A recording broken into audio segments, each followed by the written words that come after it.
recommande la boutique La Londoloise. C'est Judith Londolé. Si vous voulez être classe, chic, être habillé, être admiré. Parole de Mopao Mokonzi.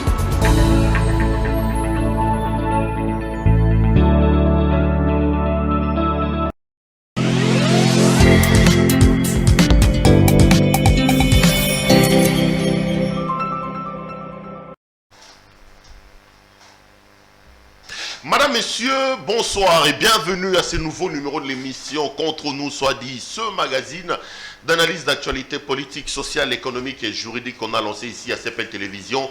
Des questions importantes sont mises sur la table et nous tentons justement de leur donner un sens et de les décortiquer avec un invité sur le plateau. L'actualité dans le pays, c'est la catastrophe de Nyiragongo à Goma. Hier, le gouvernement a donné les bilans, 15 morts. Est-ce que la République démocratique du Congo a-t-elle bien géré cette affaire? Faut-il tirer les responsabilités? Qui est fautif? Qui n'a pas fait son travail? On en parle dans cette émission. On reviendra très largement sur le dossier Augustin Matata Ponyo Mapon. Vous le savez que l'ancien Premier ministre est sous le coup d'une demande de lever de ses immunités par le procureur près la Cour constitutionnelle. Est-ce que la Cour constitutionnelle doit-elle juger Matata? Est-ce que c'est à elle de demander la levée des immunités de M. Matata? Je vous amène dans un débat pas politique aujourd'hui. Je voudrais un peu qu'on fasse de la pédagogie, qu'on fasse des analyses, mais cette fois-là juridique. Comme on parle des droits, quoi de plus normal que de faire venir sur ces plateaux un spécialiste de droit, Maître Yves Kissomé. Maître Kissomé, bonsoir. Bonsoir Perrault Louara, bonjour, selon l'heure où nos amis nous suivront aussi. Merci beaucoup, c'est donc un grand plaisir pour moi de vous avoir sur ces plateaux. Je sais que vous êtes un homme politique, connu, rompu, mais aujourd'hui c'est à l'avocat, au spécialiste de droit que je voudrais un peu parler. Parce que cette affaire de Matata, de tel, ces jeux de ping-pong, l'IGF a dit, tel a dit, on voudrait quand même avoir des éclaircissements juridiques là-dessus, que la science parle. Mais évidemment, vous connaissez la situation sécuritaire dans l'Est de la République. Le volcan Nyiragongo a déversé ses larves en RDC. Un mot par rapport à la situation, par rapport à nos compatriotes de l'Est? Oui, bien sûr, Perrault Louara, comme tous les Congolais, donc comme vous et moi, c'est le cœur meurtri que nous devons adresser nos condoléances à nos frères et sœurs, aux familles endeuillées. On parle d'une quinzaine de victimes qui ont donc perdu la vie là-bas suite à l'éruption volcanique. Alors, nos condoléances aux familles, toute notre compassion, notre solidarité vis-à-vis de la population de Goma et des environs, mais du Nord Kivu en général, parce que c'est une province meurtrie, c'est une province difficile où la situation sécuritaire est celle que nous connaissons. Nous savons comment nous souffrons avec les tueries à Beni et ailleurs dans l'Est, mais surtout au Nord Kivu. Et donc, comme si un malheur ne suffisait pas, vous avez maintenant les risques de catastrophes naturelles. Et donc, nous ne pouvons qu'exhorter le gouvernement et les autorités provinciales à tout faire pour que le soulagement soit apporté sur le plan de l'assistance humanitaire et, n'est-ce pas, des mesures d'urgence de secours, mais également pour les mesures préventives pour qu'à l'avenir, l'observatoire volcanique ne manque plus de moyens, etc. On dit que le volcan n'était plus suivi parce que l'observatoire n'avait plus d'argent, l'alarme pour encadrer l'évacuation ne fonctionnait pas. Est-ce que dans un pays sérieux, pouvons-nous nous retrouver dans des situations comme ça, où une structure comme cet observatoire-là puisse manquer de l'argent pour son fonctionnement? Quand je parle de sursaut patriotique, c'est ça, Perrault Louara. Nous devons quitter le sous-développement économique et social. Mais pour ça, il faut d'abord quitter le sous-développement mental, psychologique, politique. Parce que nous n'aimons pas suffisamment notre pays, Perrault Louara. Nous volons, nous tuons le peuple congolais.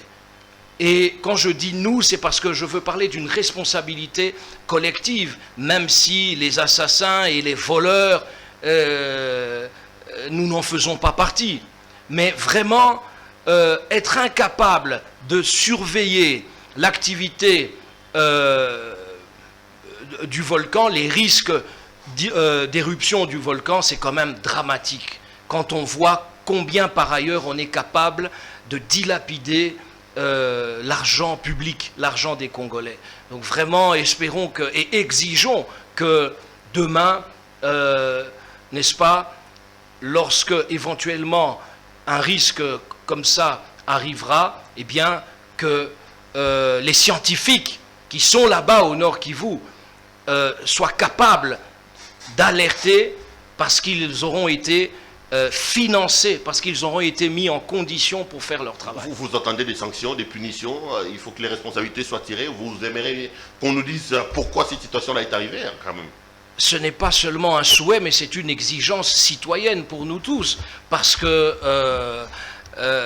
tant que nous n'aurons pas un système général dans le pays de contrôle et de sanction des fautes, pas seulement les sanctions positives, les promotions, mais punir les fautes administrativement et en justice, eh bien nous n'avancerons pas, nous serons toujours dans le sous-développement, parce que cela est une des caractéristiques, Pero Luara, du sous-développement duquel nous devons sortir.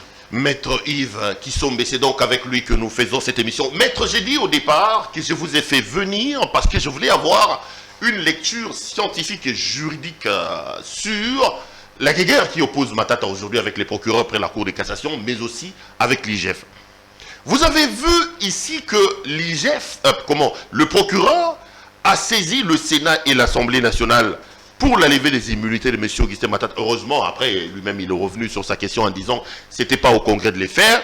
Mais le procureur a quand même écrit une deuxième lettre pour demander la levée des immunités. Première question. Est-ce que, juridiquement parlant, les procureurs près la Cour de cassation a-t-il le droit de demander... Qu'est-ce que j'ai dit, Cour constitutionnelle? A-t-il le droit de demander la levée des immunités d'un sénateur? Deuxièmement, est-ce que, monsieur le procureur, la Cour constitutionnelle est-elle le juge naturel de monsieur Augustin Matata Ponyo? Alors vous avez posé deux questions. À la première, je réponds que le procureur général près la Cour constitutionnelle n'a pas la compétence de demander l'autorisation des poursuites contre un sénateur, n'est-ce pas, ni contre un ancien Premier ministre. Contrairement à ce qui s'est fait au départ et pour le moment, puisque entre ces deux moments, de la première demande et de l'actuelle, vous avez suivi que le procureur général près la Cour constitutionnelle a reconnu qu'il n'était pas question, n'est-ce pas, de considérer que le sénateur Matata Lekazou devrait être jugé par la Cour constitutionnelle, qui n'est pas son juge naturel, et qu'il appartenait, le cas échéant, au Sénat d'autoriser ou non des poursuites qui, a priori, ne pourraient avoir lieu que de par l'office du procureur général près la Cour de cassation et donc devant la Cour de cassation qui, elle, est le juge naturel des sénateurs. Des sénateurs, pas des anciens premiers ministres. Il se pose une difficulté juridique lorsqu'on considère les choses vraiment à froid. Il y a lieu d'abord de souligner, Pero Luara, que la Constitution est claire. Les articles 163 et suivants nous renseignent, n'est-ce pas, que le président de la République en fonction, le Premier ministre en fonction, sont justiciables pendant leur fonction, je précise, de la Cour constitutionnelle, le cas échéant. Et la loi organique de la Cour constitutionnelle, et même en regardant la loi sur la procédure devant la Cour de cassation, qui ne les concerne pas, mais on verra qu'elle concerne les sénateurs notamment, eh bien, vous verrez que la requête, lorsqu'elle aboutit et qu'il y a, n'est-ce pas, mise en cause et surtout condamnation ultérieurement eh bien, la déchéance est consacrée.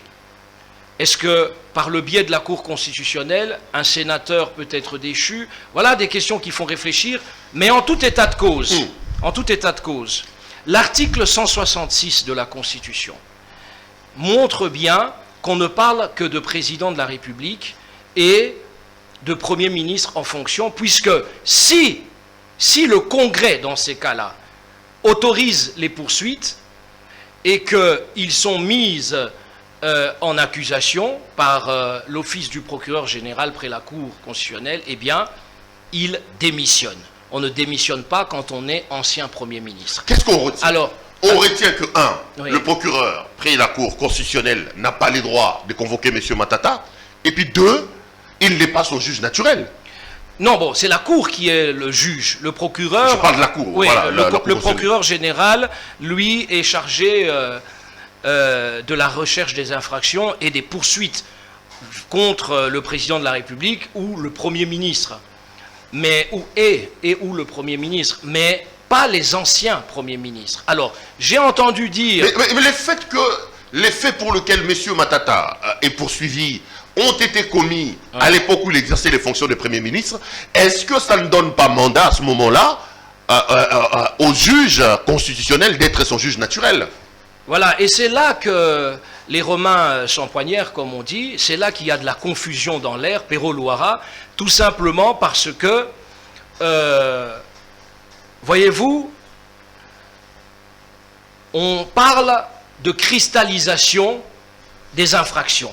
En termes simples, pour que tout le monde nous suive, on dit dans cette thèse-là que la Cour constitutionnelle et donc le procureur général près la Cour constitutionnelle sont compétents parce que au moment de la commission des faits, le Premier ministre, des faits présumés, le Premier ministre, en fonction à l'époque, agissait en tant que tel, n'est-ce pas? N'est-ce pas? Et donc, les faits... C'est un Premier ministre, un ancien Premier ministre qui est poursuivi à ce moment-là, et non pas un sénateur. Et non pas un sénateur, et donc on considère les faits tels qu'ils se sont cristallisés au moment de leur déroulement, de leur commission, même si c'est sur une étendue. De la même manière, n'est-ce pas, par exemple, pour que les gens nous comprennent, lorsque vous commettez un vol, c'est-à-dire une soustraction frauduleuse de la chose d'autrui, même si vous le lui rendez, le vol est cristallisé au moment où il est commis et il est consommé. En réalité, on dit que c'est une infraction instantanée, c'est-à-dire elle n'est pas sur la durée, elle ne se commet pas sur la durée, elle est instantanée. Au moment de le fait de réparer soi-même ne supprime pas la commission de l'infraction. Le vol est consommé. Et donc on dit ici que pour les détournements de fonds publics, sur le temps, etc., il y a une cristallisation de l'infraction. Le problème, Perrault-Loara, c'est qu'ici on ne parle pas des infractions. Ça, c'est la dimension matérielle du droit pénal. Hein, le fait qualifié infraction. C'est dans ce chapitre-là qu'on se situe. Ici, il ne s'agit pas de ça. Ici, on parle... Ce qui occupe l'opinion et qui nous occupe, c'est la compétence personnelle du procureur général. C'est-à-dire, Perrault-Loara, pour que vous soyez, par exemple, vous, justiciable de par les poursuites du procureur de la République ici, nous sommes à votre chaîne ici, sur CPL, nous nous trouvons ici à Bandalungwa, nous sommes dans le ressort du procureur de la République près le tribunal de grande instance de Gombe, et qui lui-même est sous l'autorité du procureur général près la cour d'appel de la Gombe. Eh bien, nous sommes dans sa juridiction, à titre personnel, vous êtes journaliste, vous êtes citoyen congolais, vous êtes donc en mesure d'être convoqué au cas où on vous soupçonne de commettre des infractions.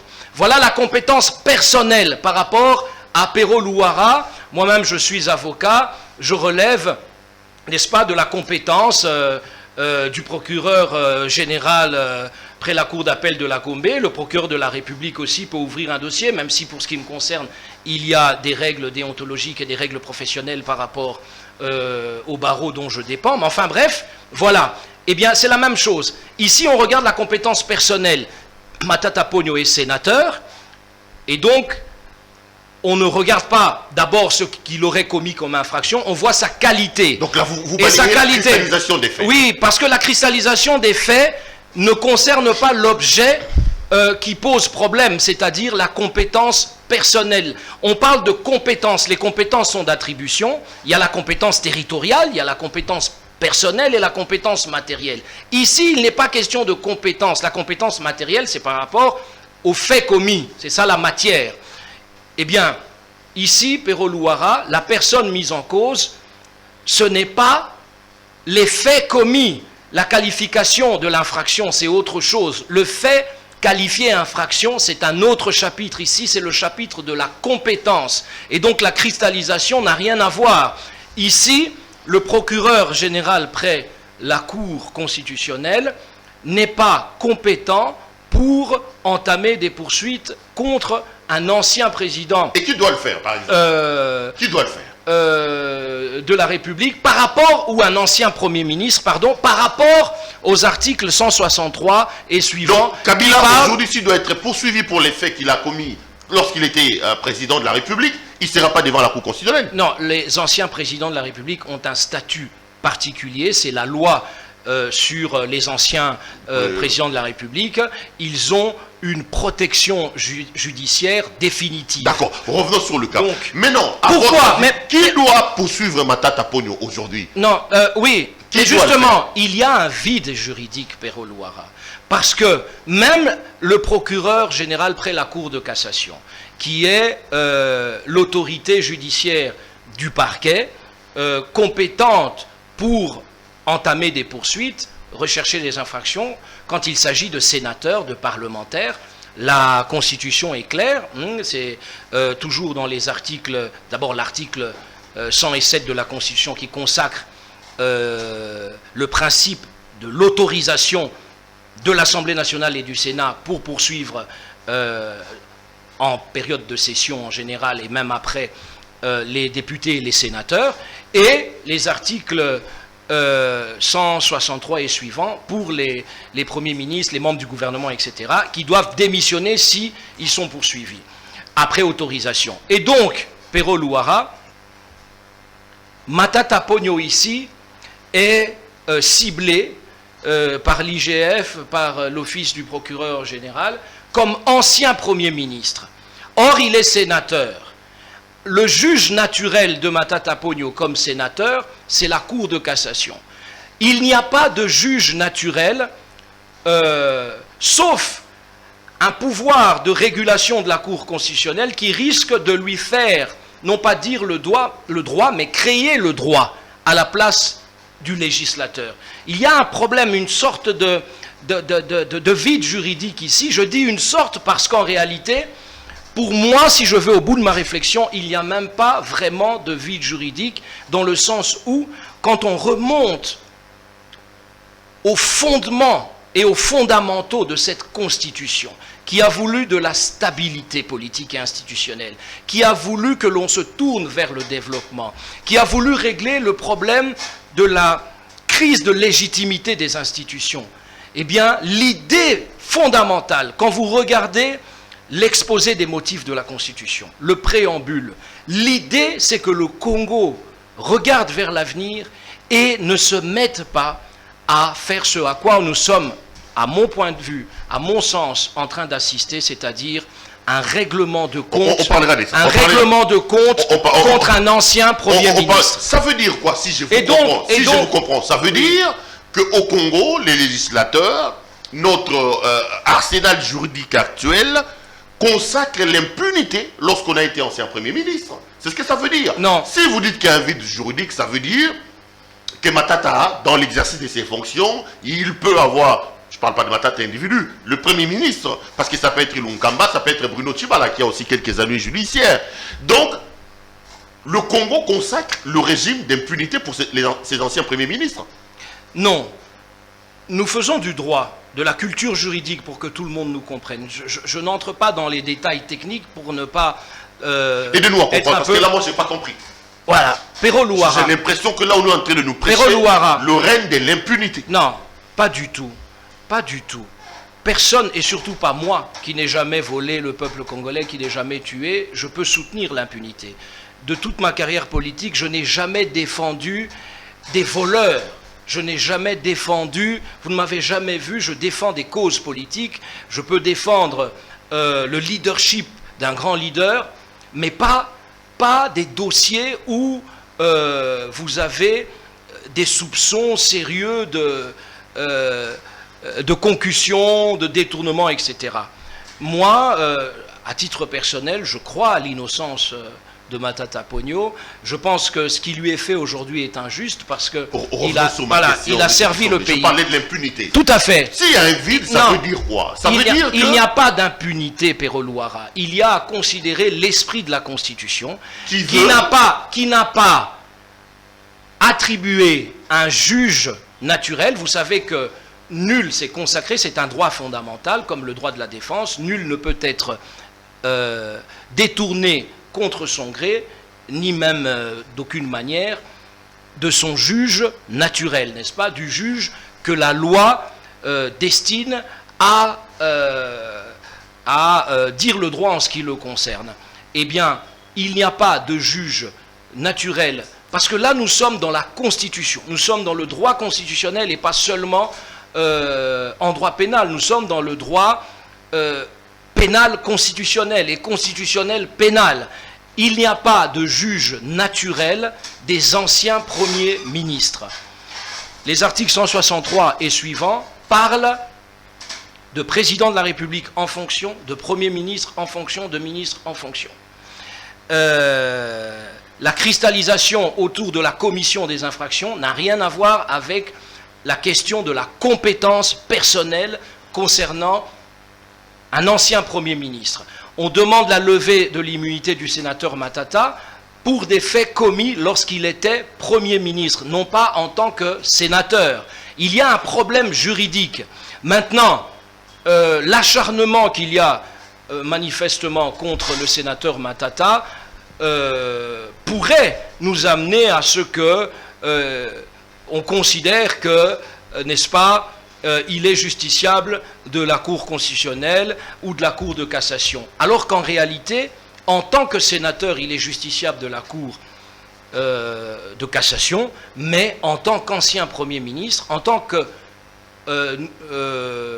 nous parlons de faits commis lorsqu'il était Premier ministre, eh bien, sur le plan de la rigueur juridique, il n'y a pas de compétence de la Cour de cassation ni de la Cour constitutionnelle, ce qui ne signifie pas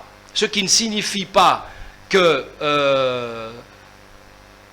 un ancien Premier ministre ne peut pas répondre de sa gestion, donc il n'est pas question d'impunité.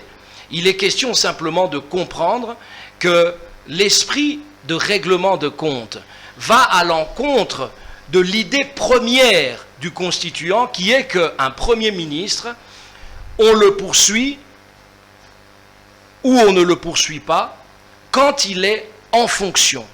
Par la suite, il peut être poursuivi, mais l'idée du constituant, c'était qu'on ne se lance pas dans des règlements de compte. Parlons-en justement. Parce que l'alternance démocratique doit être le tremplin des efforts de développement et non pas source de problèmes politiques qui peuvent entraîner par la suite, parce qu'on ne sait jamais. Aujourd'hui, nous avons l'éruption du volcan qui est une catastrophe naturelle, mais la situation politique du pays, la situation institutionnelle, si on se met à aller dans des règlements de compte, demain, nous ne savons pas comment les choses, au niveau de l'opinion, puisque au lieu de nous consacrer aux efforts de développement, au progrès économique et social, regardez Nyiragongo, observatoire volcanique, pas un franc de financement. Regardez la détresse des populations. Et vraiment, nous exhortons le gouvernement à faire le maximum. J'ai une corde sensible, c'est bon. Allons justement sur votre terrain. La situation sociale de la population fait que le peuple congolais a besoin... Non, a besoin... La situation fait que quelqu'un qui a détourné l'argent... Parce que nous avons des problèmes au niveau social, on les laisse. Yves Kisombe, vous parlez d'acharnement contre Matata Ponyo. Vous évoquez des questions liées notamment au règlement des comptes Je veux qu'on en parle. Entrons un peu dans ce pourquoi M. Matata est poursuivi. L'IGF fait un rapport dans lequel il établit la responsabilité de M. Matata en disant que près de 300 millions, il parle exactement de 285 millions de dollars américains, sont sortis des caisses de l'État et 80 millions seulement ont servi pour Bukangalonzo, 205 millions. Vous êtes Congolais. Comment vous pouvez être à l'aise de défendre des thèses et de parler des règlements des comptes pour un Congolais qui est supposé, qui est accusé de nous avoir détourné plus de 200 millions de dollars américains? Vous contestez l'IGF, vous dites quoi? Le rapport est faux? Ce qui est dit à l'intérieur de cette affaire de Bukangalonzo est un montage? Pero Luara, je ne peux pas vous laisser dire ce que vous dites ici parce que nos téléspectateurs vont être induits en erreur. Matata Ponyo n'a pas détourné des millions, ni un centime. Il est présumé innocent. On veut faire croire, avant tout jugement, qu'il a détourné ou qu'il est à la base de détournement. Moi, je crois qu'il n'en est rien. Ça, c'est à titre personnel. On veut faire oublier qui a été Matata Ponyo comme Premier ministre exemplaire, qui a fait tout ce qu'il a pu, qui a servi le pays. L'IGF a menti. Un instant. Le rapport de l'IGF, c'est un rapport bidon. Il ne faut pas jeter un coup d'œil là-dessus. Non. Moi, je ne suis pas là. Je suis avocat. Je respecte non seulement les autorités judiciaires, mais les autorités politiques, les institutions de mon pays, l'administration, la haute administration. Je respecte l'administration à son niveau le plus rapproché des citoyens. L'inspection générale des finances est une administration qui remplit un service public important, mais vous devez reconnaître avec moi que c'est curieux. Je ne sais pas dans quel autre pays du monde l'inspection générale des finances donne un tel rôle médiatique. Je ne sais pas pourquoi, c'est étrange, cette dimension spectaculaire de son travail. J'ai beaucoup de considération pour ces techniciens, mais cette dimension politisée, cette dimension médiatique de leur travail, je n'y comprends rien. J'ai même appris dans un article de presse, je ne sais pas si c'est vrai, je parlerai au conditionnel parce qu'on lit de tout, mais que l'IGF aurait félicité un ministre pour les mesures qu'il est... Mais où sommes-nous, Pero Luara? L'IGF qui félicite un ministre pour des mesures désormais prises, ce n'est pas... Mais non, et donc... C'est du folklore, c'est quoi? C'est la fanfaronnade, ce que l'IGF fait? Non. Vous n'y croyez pas? Non. Vous savez... C'est ça ma question, parce que l'IGF dit que 205 millions de dollars américains ont disparu. Tout est parti de là. C'est la parole de l'IGF, même si certains rappelleront que les inspecteurs des finances ont qualité d'officiers de police judiciaire. Il n'en est pas moins que... C'est la parole de l'IGF contre la parole de Matata. Il n'en est pas moins, il n'en demeure pas moins que seul le juge peut vous rendre blanc ou noir. Seul le juge peut dire si vous êtes innocent ou coupable. Non, vous ne pouvez pas. Ce que je veux dire, savoir, vous dites que M. Matata est fait l'objet d'un acharnement. Je suis d'accord avec vous. Vous dites que M. Matata fait l'objet d'un règlement de compte. Je suis d'accord avec vous. Je vous oppose vos arguments. Je vous oppose le rapport de l'IGF qui établit que M. Matata est dans un schéma des personnes qui ont détourné 205 millions de dollars américains. Mais qu'est-ce que vous dites de ce rapport-là? Au lieu de me rencontrer sur cette question, vous tournez sur l'IGF. Vous dites qu'il fait des interviews. Est-ce que le rapport de l'IGF est faux? Est-ce que le rapport de l'IGF est un mensonge, est un montage? Qu'est-ce que vous dites de ce rapport-là? C'est ma question. Pero Luara, j'ai du respect pour les institutions de mon pays. Je ne suis pas là pour traiter les gens de menteurs, mais je suis là pour vous dire qu'effectivement, les accusations contre le sénateur Matata Ponyo, ancien Premier ministre, sont fausses. Effectivement, le contenu que je n'ai pas totalement parcouru du rapport de l'IGF, pour ce que j'en sais, j'ai lu la requête ou le réquisitoire du procureur général, qui a certainement besoin de plus d'informations, parce que c'est ça le sens de la demande. Ce n'est pas pour condamner immédiatement. Il se peut que par après, le procureur général, le cas échéant, je vous ai expliqué qu'il y avait un problème de compétence, mais que le procureur général en vienne, après plus d'informations en sa possession, à considérer que le sénateur Matata n'a rien à se reprocher. On sait qu'il est à charger à décharge. Okay. Oui, non, mais Perrault-Loira, c'est important. L'IGF ne juge personne. Donc les accusations de l'IGF sont mensongères, c'est ce que vous dites? Non, je ne dis pas mensongères, je dis qu'elles sont fausses. Okay. Hein, parce que c'est une question de correction. Je dis que ce sont des affirmations sans fondement, que l'IGF n'a pas établi de responsabilité de manière incontestable. Et l'IGF ne fait pas de réquisitoire. C'est le procureur général, c'est le parquet, c'est le ministère public dans notre pays qui met en accusation, qui vous poursuit, n'est-ce pas? L'IGF fait un rapport qui vous accable ou pas, mais sur le plan judiciaire, n'est-ce pas, ce n'est pas parole d'évangile. D'accord, c'est devant un juge éventuellement, si le parquet l'estime nécessaire, que vous pouvez avoir à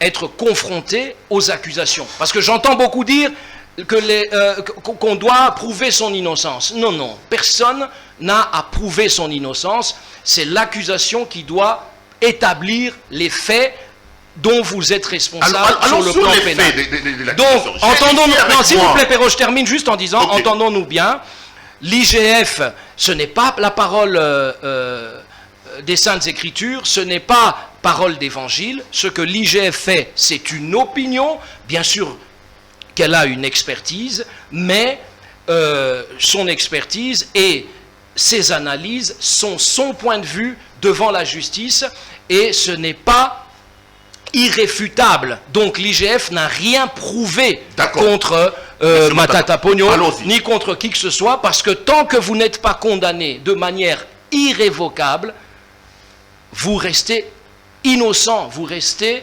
irréprochable de quoi que ce soit. Je vous rappelle qu'il en est ainsi aussi, par exemple, de Vital Kamerhe, qui n'a pas encore été condamné de manière irrévocable. D'accord. Puisque, en appel, il n'est pas encore jugé. Laissez-moi poser ma question, monsieur Kissombe. Oui, je vous en prie. Merci. Allons justement dans les réquisitoires ou dans les accusations de l'IGF. J'ai ici avec moi les erreurs, la remarque que monsieur Matata fait lors de sa conférence de presse, lorsqu'il parle de l'acharnement, lorsqu'il parle de toutes ces choses-là. A raison, a raison. Ouais, il a évoqué notamment les 11 erreurs ou les 7 erreurs, je me rappelle toujours, de l'IGF dans son rapport. Premier élément, M. Augustin Matata dit que c'est un acharnement parce qu'on ne peut pas lui imputer cela, dans la mesure où ce sont les ministres sectoriels qui ont apposé leur signature dans le contrat avec Africom. Donc, ce n'est pas moi, c'est le gouvernement, des ministres autonomes, chacun dans son secteur qui l'a fait. Mais vous répondez comment lorsque ces ministres-là viennent remettre en cause la déposition de Matata? Je parle d'Eva Mouti, ancien ministre de l'Agriculture. Mes sources, je l'ai publié d'ailleurs hier dans un post, avant-hier, le ministre des portefeuilles, Louise Munga, qui disent qu'ils n'ont jamais connu la société Africom et que c'était une affaire personnelle de Matata qui a imposé à ces ministres-là de les signer avec menace dans les 12 heures qui arrivent. Là, ça commence déjà à désarticuler vos moyens de défense. Perrault-Loira, le sénateur Matata, ancien Premier ministre, est un citoyen libre qui a le droit de se prononcer sur ce qui se dit sur lui, et il l'a fait à certains moments, il le fait quand il le juge nécessaire. Moi, je ne suis pas dans la même situation, voyez-vous. Je suis volontiers son avocat, mais en tant qu'avocat, je ne peux pas, devant vous, plutôt que devant l'office du procureur général et devant le juge concerné, devant la justice, me mettre à parler du dossier, du fond de l'affaire. Je ne peux pas. Ce n'est pas le lieu ni le moment pour moi. Donc ça, c'est sur le plan déontologique. Mais ce que je peux vous dire, c'est que concernant le fond de cette affaire, sans y entrer comme tel, il est évident que le sénateur Matata dans ce qu'il vous explique, et que je ne reprends pas ici pour les raisons que je vous ai évoquées. Le sénateur Matata a parfaitement raison. On veut s'acharner sur un homme alors que l'IGF n'est pas, ni le pouvoir judiciaire, ne sont pas juges, et ils ne le disent pas non plus, mais je précise, juges de l'opportunité des dépenses publiques, juges des options gouvernementales, n'est-ce pas? Et en ce qui concerne Bukanga Lonzo, la vérité fondamentale au départ, c'est qu'il s'agit bel et bien d'un dossier de l'État congolais, du gouvernement congolais. Vous me fouillez bien. Non, du gouvernement. Non, je ne fouille rien, Pero Louara. Vous m'avez parlé ici là, je des affirmations. Simple, mais là, vous tournez au non, je n'ai rien fouillé. Je vous dis que moi, je ne fais pas ici. Votre client, je ne plaide pas ici. Je suis mais d'accord avec vous. Je vous mets les éléments de défense de M. Matata. Je vous dis. Il dit c'est un acharnement. Comme vous le dites vous-même d'ailleurs aussi. Oui, c'est un acharnement. C'est un règlement des comptes parce que moi, je n'ai pas signé. Ce sont les ministres. Voilà. Les ministres, parce que les griefs, je voulais commencer à étaler. Mais bon, si vous m'amenez sur ce terrain, j'aurai l'impression que vous ne défendez rien sur ce que Matata dit. Il a évoqué 11 erreurs, oui. Et moi j'ai les réponses de l'IGF sur ces 11 erreurs-là. Oui. Donc si vous n'êtes pas prêt qu'on entre dedans, alors on revient à la séance, on parle autre chose. Non, c'est utile ce que vous évoquez, parce que ça montre la raison... Quand Bamuti vous dit que c'est pas moi, la raison... quand Louise Munga vous dit que c'est Matata, mais attendez, il nous a imposé. Attendez, Pero Louara. Allez-y. C'est intéressant ce que vous dites, parce que l'opinion suit. Matata Ponyo, c'est quand même une des plus hautes personnalités politiques de notre pays. Il a été Premier ministre pendant 5 ans, il n'y a pas longtemps, n'est-ce pas? Et donc c'est normal que l'opinion suive. C'est aussi un acteur politique et une personnalité politique, un officiel, sénateur, qui a un rayonnement en Afrique subsaharienne, vous le savez. Donc c'est quelqu'un qui potentiellement a de l'avenir politique. Il est relativement jeune, bien sûr, par rapport aux fonctions qu'il a occupées et par rapport aux perspectives d'avenir pour ce qui le concerne, parce qu'il reste au service de son pays. Et donc, Pero Louara, ce que vous dites est intéressant. Je vous dis qu'ici, je ne plaide pas, mais il y a un besoin de pédagogie dans l'opinion. Expliquer à nos compatriotes que ce que vous dites n'est pas établi. Vous ne pouvez pas faire dire ici au ministre du gouvernement Matata ce qui n'est pas établi. Qu'est-ce qui n'est pas établi? Non, s'il vous plaît. Les ministres l'ont déclaré. Ils l'ont déclaré où? Et quand bien même... Vahamouiti a même publié un communiqué là-dessus. Non, Vahamouiti... Il a dit que M. Matata doit porter sa croix. Il ne doit pas les prendre comme un Joseph d'Arimathée. Mais rien... Il n'aidera pas à porter sa croix. C'est Matata qui a amené Africom. C'est Matata qui a décidé que ça soit Africom. Et c'est Matata qui a imposé à ses ministres sectoriels la désigner. Point barre. Non, vous n'avez pas vu l'honorable Louise Munga parler publiquement de cette affaire. Donc il ne faut pas... Je vous apprends que Louise Munga...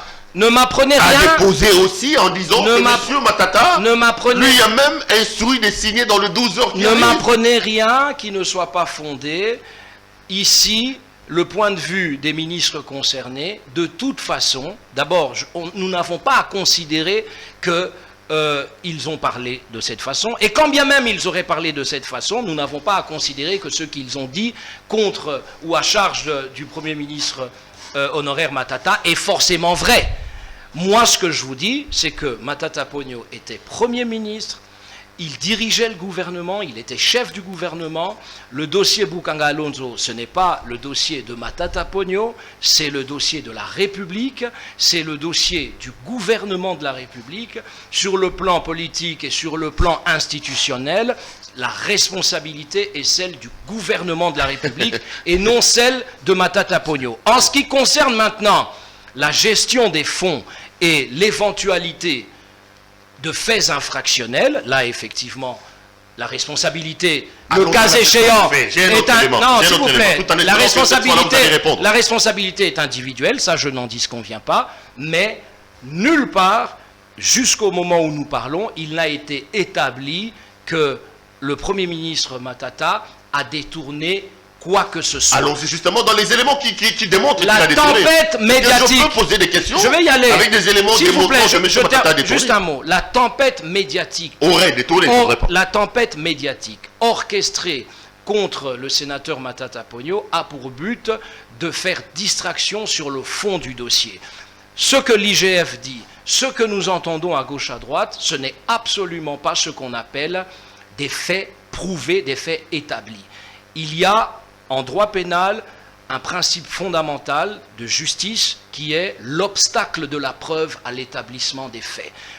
On sera buté, comme on est buté ici, à l'obstacle de la preuve contre le sénateur Matata. Vital Kamerhe est en prison. Ses avocats, jusqu'au bout, ont soutenu qu'il n'y avait pas de preuve de détournement de M. Vital Kamerhe. Et pourtant, il a quand même été condamné. La vérité... Les avocats ont soutenu contre les faits. Oui. Il s'en est sorti avec 20 ans. Mais je vous citerai, s'il vous plaît. Il s'en est sorti avec 20 ans. S'il vous plaît. Non, ce n'est pas fini. Il reste présumé. En première instance, Vital Kamerhe. Oui, mais il a fait appel et... quand même avec 20. Mais non, Pero Louara, vous avez un rôle pédagogique important, vous êtes un homme très intelligent, vous avez une culture juridique conséquente pour un journaliste. Vital Kamerhe est toujours innocent. Je sais. Parce qu'il n'a pas été condamné en appel. Avec le principe de double juge, c'est voilà, tout à fait normal. Il est allé en appel. Voilà. Si vous parlez de ces avocats, c'est que vous faites allusion au premier procès. Donc, oui, bon, voilà. J'en viens. Voilà. Vous parlez des preuves. Qu'est-ce que vous connaissez des filles d'Africains? Parce que vous voulez qu'on parle des preuves. Et le procureur, dans son réquisitoire, et l'IGF établissent que M. Matata a créé des sociétés fictives autour des Bukangalonzo, dont filles d'Africains. Sociétés fictives? Non, ça c'est vous qui parlez comme attendez, ça. Voilà. Non, il n'y a pas eu de société fictive. Écran, des sociétés écrans. Oui. Voilà l'expression. Oui. Qui est repris d'ailleurs par le procureur. Oui. Monsieur a créé des sociétés écrans, notamment Filles d'Africa, qui appartient à Madame Hortense. Monsieur ou le gouvernement Je congolais? parle de Monsieur Matata, pas le gouvernement congolais. Il faut faire attention à ça. Attendez, parce que là c'est une société privée. Oui. Filles d'Afrique est une société privée de la famille Matata avec comme responsable Madame Hortense Matata qui par-dessus tout est épouse des Matata. Là, vous êtes dans le fond de l'affaire, on ne peut pas en juger ici, Pero Louara. C'était les calons, on arrête. Non, allez-y. C'est comme ça que j'ai dit. Non, allez-y. Vous me parlez des preuves. Non, vous me dites personne n'a la preuve que l'argent est sorti du point A pour aller vers le point B. Non. Mais moi je vous amène des éléments. Non. Parce que moi je vous dis, personne n'a la preuve, personne n'a établi que Matata Ponyo a détourné l'argent de Bukangalo. Mais quand c'est tout ce que je dis. question du réquisitoire du procureur avec. Mais c'est intéressant justement. Attendez. Oui. Qui établissent qu'il y a des sociétés écrans, notamment Filles d'Africa, gérées par Madame Matata, et Filles d'Africa, tout l'argent qui rentrait dans le compte d'Africom était après viré dans la société Filles d'Africa appartenant à Matata et à sa femme. Vous répondez comment? Vous qui voulez avoir des preuves, des transactions financières, vous qui cherchez à avoir des preuves, des détournements matériels, ce n'est pas un détournement ça, monsieur Kisombe? Pero Louara. Vous allez me dire, je n'entre pas dans le fond du Pero Louara. Oui, je dois le rappeler parce que je suis avocat. Mais non, Pero Louara. Parce que ce que vous dites est déjà dans l'opinion. Et c'est pour ça que je suis devant vous. Pour dire simplement, sans entrer dans le fond de l'affaire, pour vous dire justement que ça, c'est jugé avant tout jugement. Ce que vous dites en disant... Il est établi. Rien n'est établi. C'est l'IGF. L'IGF n'établit. C'est le réquisitoire du procureur qui établit. Non. Eh bien, l'établissement des faits, lorsqu'il y a lieu, se fait définitivement devant le tribunal ou la cour. Mais qu'est-ce que vous connaissez des Filles d'Afrique? Et donc, non. Moi, je peux ne rien connaître de ça. Moi, je suis avocat, je me penche. Je n'étais pas là. D'ailleurs, si j'étais mêlé de près ou de loin à la gestion de ce dossier, sur le plan déontologique, je ne pourrais pas en parler comme avocat de M. Matata. Ici, moi, je fais de la pédagogie pour vous dire que, bien sûr que j'ai eu à écouter le sénateur Matata et je crois en sa sincérité, et donc c'est une profession de foi, mais pas aveugle, sur base d'abord du fait que je connais l'intégrité de l'homme, et ça compte en société, et que sur le plan des faits, Je vous dis que rien n'a été établi. Ce sont des allégations. S'il vous plaît, ce sont des allégations.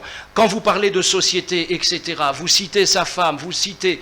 Je ne dis pas qu'à un moment ou à un autre, on ne peut pas observer telle ou telle réalité par rapport à des sociétés. Ce que je dis, et d'ailleurs pour défendre une cause, c'est ce que nous devons avoir nous comme conviction, c'est que le sénateur Matata est innocent de tout ce qu'on veut lui reprocher dans cet acharnement.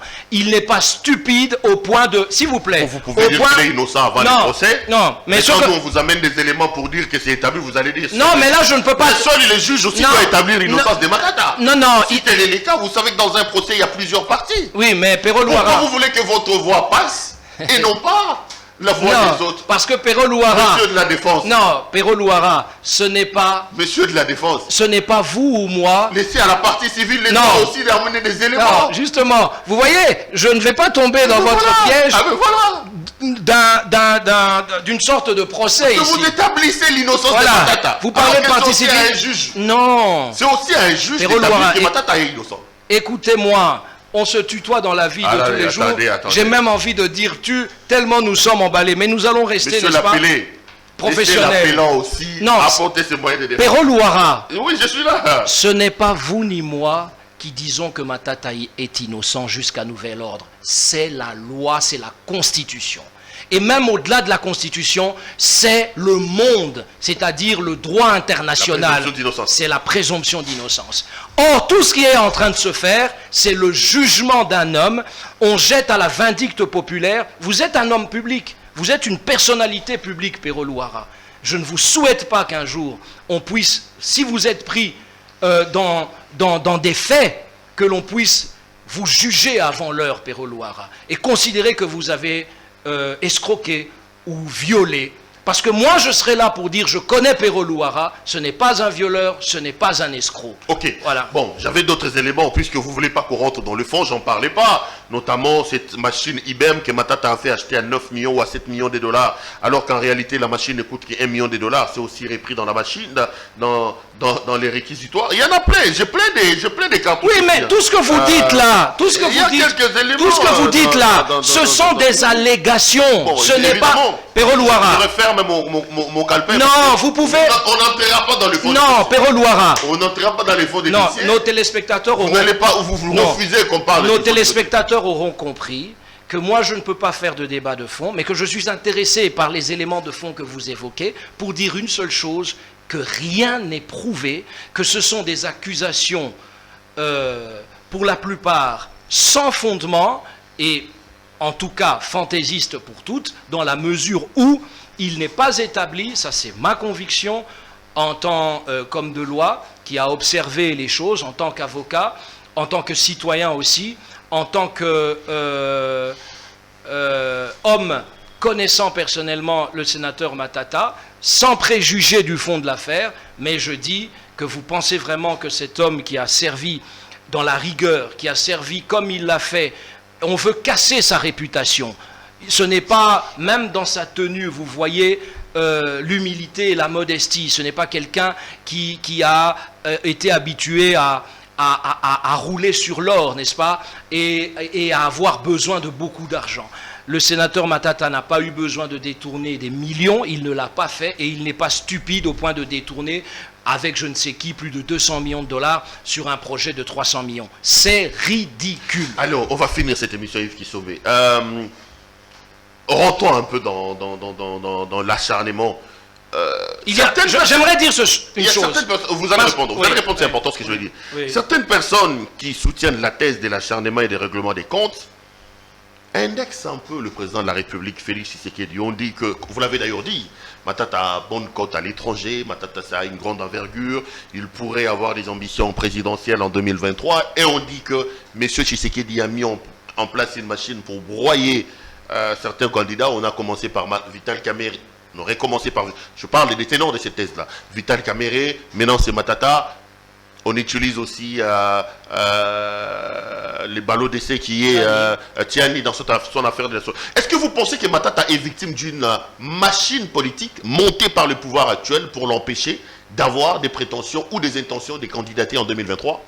Il est évident qu'une personnalité du rang de Matata Ponyo, qui a été Premier ministre pendant 5 ans, ne peut pas faire l'objet de poursuites sans qu'il y ait quelque interférence politique à un niveau ou à un autre.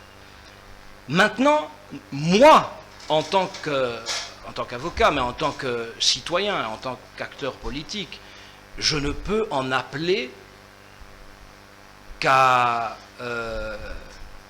l'influence, qu'à l'intervention républicaine et patriotique du chef de l'État, parce que c'est lui notre recours, non pas pour s'immiscer dans les affaires judiciaires, mais pour veiller à ce que personne ne soit victime de règlement de compte, pour qu'il n'y ait pas d'acharnement. C'est pas le président.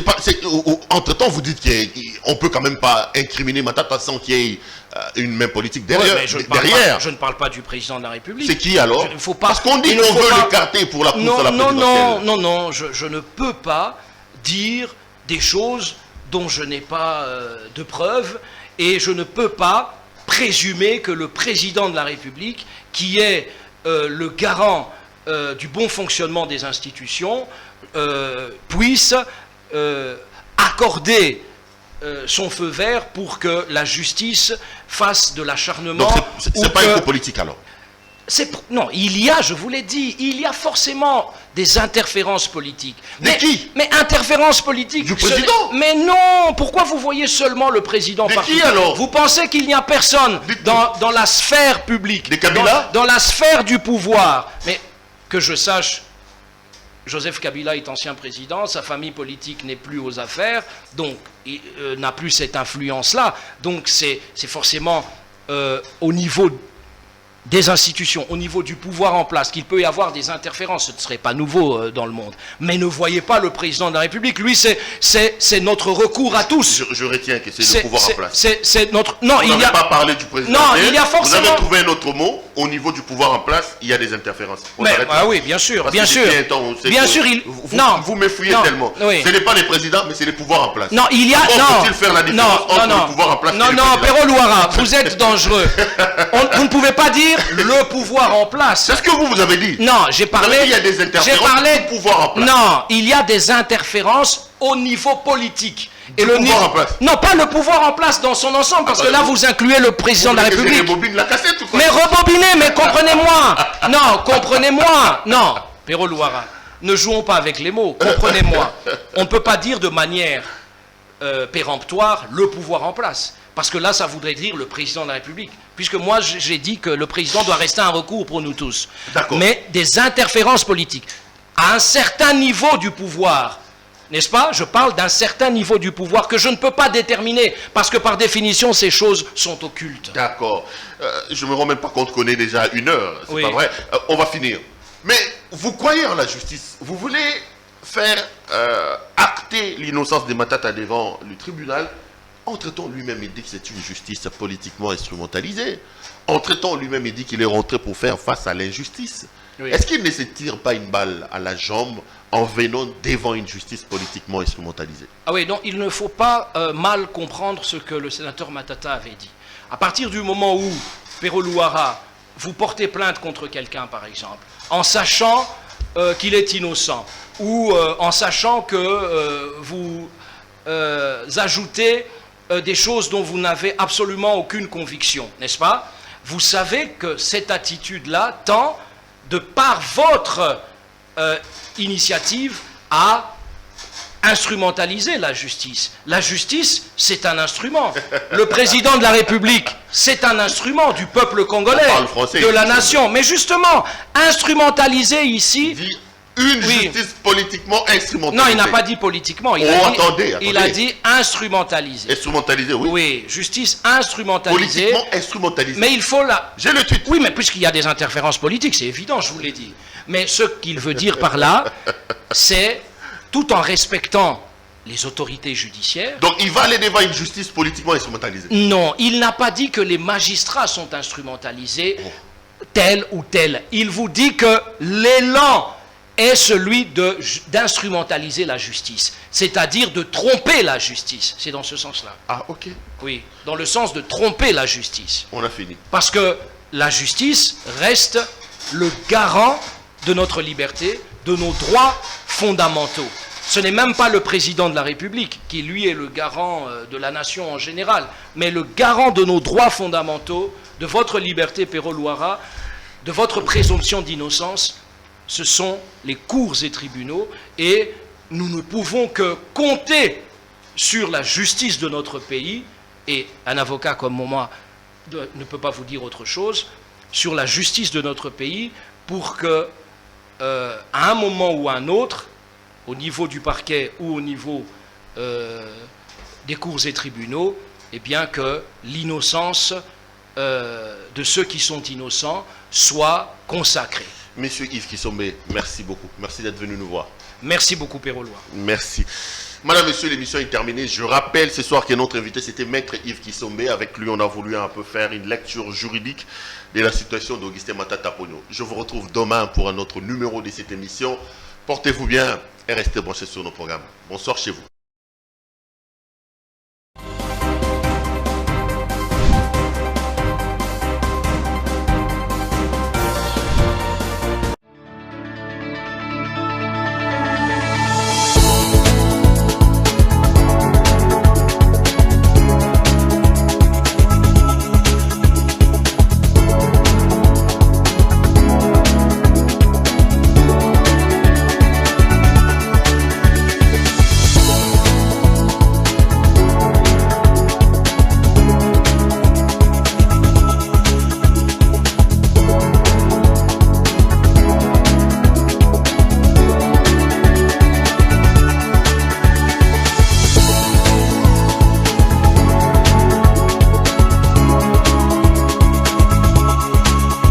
Je vous recommande la boutique La Londoloise, c'est Judith Londolé. Si vous voulez être classe, chic, être habillé, être admiré. Parole de Mopao Mokonzi.